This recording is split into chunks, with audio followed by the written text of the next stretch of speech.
आप जश्न 1 साल का मना रहे हैं, उपलब्धियां पिछले 5 साल की गिना रहे हैं, टोटल मिला के 6 साल। इसका मतलब यह है कि आपकी इस 1 साल की सही मायने में उपलब्धि कोई नहीं। क्या है आपकी उपलब्धि? सरकार कहती है 370 कि हमने 370 को हटा दिया, लेकिन 370 को आपने पूरी तरह से संविधान को धज्जियां उड़ा के गैर संवैधानिक तरीके से आपने किया है। क्योंकि जो आपने वहां से रिपोर्ट मंगाई है वो रिपोर्ट गवर्नर की थी, वहां के लेजिस्लेशन, वहां की जो विधायिका है वो उसका प्रस्ताव नहीं था, वहां पे राष्ट्रपति शासन लागू था, आपका गवर्नर था, सेंटर का था, आपने उससे कहा रिपोर्ट भेज, उसने रिपोर्ट भेज दी, जो आपने चाहिए आपने उसी रिपोर्ट को कैबिनेट में पास करा कर कहानी खत्म कर दी। तो वो फैसला केवल और केवल आपका है और आपने पूरी तरह से गैर संवैधानिक काम किया। जहां तक 370 की बात है वो तो है। 2 उपलब्धियां बड़े ध्यान से सुनिए जो इस 1 साल की है। एक तो 3 तलाक, तो 3 तलाक का फैसला कहां से हुआ है? 3 तलाक का फैसला सुप्रीम कोर्ट से हुआ है। और गिनाते हैं दूसरा राम मंदिर, तो राम मंदिर का फैसला कहां से हुआ है? सुप्रीम कोर्ट से। तो ये आपकी उपलब्धियां थोड़ी हैं, बस सुप्रीम कोर्ट का फैसला जो है वो तो सुप्रीम कोर्ट का फैसला है। सुप्रीम कोर्ट का फैसला किसी सरकार की उपलब्धि कैसे हो सकती है?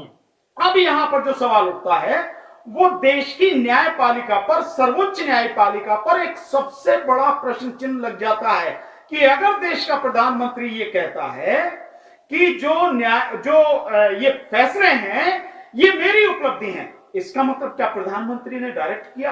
क्या सरकार ने जो है इतना दबाव डाला सुप्रीम कोर्ट पर, जो नजर भी आ रहा है? क्योंकि चीफ जस्टिस जो रंजन गोगोई हैं उनको जो राज्यसभा का मेंबर बनाया गया, एमपी बनाया गया उन्हें, तो उससे ये बात बिल्कुल क्लियर हो गई है कि जो सुप्रीम कोर्ट है वो सुप्रीम कोर्ट सरकार के दबाव में काम कर रही है, सरकार के अनुसार काम कर रही है, सरकार को खुश करने के लिए काम कर रही है। और प्रधानमंत्री का ये स्टेटमेंट इसी बात को दोहराता है, इसी बात को साबित करता है कि मंदिर का मसला आया, मंदिर का जो फैसला है वो हमने कराया मंदिर का, और जो वो 3 तलाक है वो हमारी उपलब्धि है। इससे बड़ी और मैं नहीं समझता इस देश के लोगों को समझने की जरूरत है कि प्रधानमंत्री ने अपने इसी खत के माध्यम से जो लिखा है उन्होंने, और जो करीब 18 मिनट का है उन्होंने पढ़ के सुनाया है, उस पत्र से ही साफ हो जाता है कि देश की न्यायपालिका खत्म हो गई, देश की न्यायपालिका केंद्र सरकार के इशारे पर काम कर रही है। ये उनकी उपलब्धि है। दूसरा जो यूएपीए कानून है जिसके तहत अब देशद्रोह के मुकदमे में करीब 850 के लगभग जो लोग हैं, और उनमें बहुत जो लोग हैं वो लोग हैं जो सीएए, एनपीआर और एनआरसी के विरोध में आंदोलन कर रहे थे, लगातार कर रहे थे। ऐसे सामाजिक कार्यकर्ताओं को लगातार उठाया गया, जिसमें जो सफूरा जरगर जैसी जो 3 महीने की जो गर्भवती महिला है जिसका कोई कसूर नहीं, जिसका दंगों में कोई हाथ नहीं, और हकीकत में दंगों में जिनका हाथ है, दंगों में जो लोग शामिल थे दिल्ली दंगों में, उन पे किसी को नहीं हाथ डाला गया, उनमें किसी को नहीं पकड़ा गया। तो ये जो है लगातार, और अभी जो नताशा नरवाल हैं और देवांगना कलिता हैं, जो 2 लड़कियां जो पिंजरा तोड़ से, ये जिनको पकड़ा गया है, और इसी तरह से मीरा नैदर जो उसके हैं, जामिया के हैं साथी, एक और साथी हैं, इस तरह से इन सबको जो पकड़ा जा रहा है, ये सारी की सारी चीजें क्या इन्हें उपलब्धि में नहीं गिनाएंगे?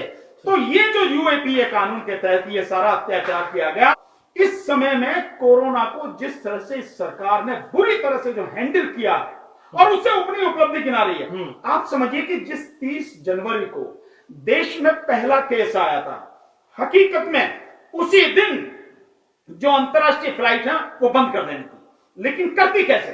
क्योंकि जो चापलूसी करनी थी, ट्रंप की जो चापलूसी करनी थी, उसे जो बुला रखा था 25 फरवरी को जो कार्यक्रम होना था अहमदाबाद में, और आज अहमदाबाद की क्या बुरी हालत है, तो उसकी वजह से वो सब नहीं किया गया। इसी बीच में जो सरकार वो बनाते रहे, मध्य प्रदेश में जो सरकार बनाते रहे, और 23 तारीख तक वो चलता रहा, 23 मार्च तक, 24 मार्च को जो लॉकडाउन हुआ है, ये जो सारी की सारी चीजें हैं कि एमएलए को खरीदना, उनको तोड़ना, ये कांग्रेस की सरकार को गिराना, अपनी सरकार बनाना, ये जो सारी गतिविधियां रही, शुरू से ही इस सरकार ने इसकी तरफ से बहुत ही बड़ा बेरुखी का सा उसका माहौल रहा, और बहुत ही आंख मूंद कर इसने वो किया। ये जो सारी चीजें, इन्हें क्यों नहीं गिनाती है सरकार इस उपलब्धि में? जब 500 केस हैं आप लॉकडाउन कर रहे हैं, और जब 2 लाख केस तब आप लॉकडाउन में ढील देने की बात कर रहे हैं, और आप मजदूरों का जो हाल रहा है इसे नहीं गिनाएंगे। ये आरपीएफ की वो है रिपोर्ट, 80 लोग रेलवे में मरे हैं, इनको नहीं गिनाएंगे। जो मौतें हुई हैं वो रेलवे वाली, जो रेल से कट के मरे वो, जो सड़क पे चलते हुए मरे वो, जो ट्रक के नीचे दब के मर गए हैं वो, जो बच्चे मरे हैं वो, जो भूख से मर रहे हैं वो, गर्भवती महिलाएं जो पैदल चल रही हैं, इसे उपलब्धि में नहीं गिनाएंगे। तो ये ऐसे समय में जश्न मनाना, अपनी जो है मतलब जो घिसी पिटी चीजें हैं उनका ढोल पीटना, इस देश के घावों पर नमक छिड़कना है।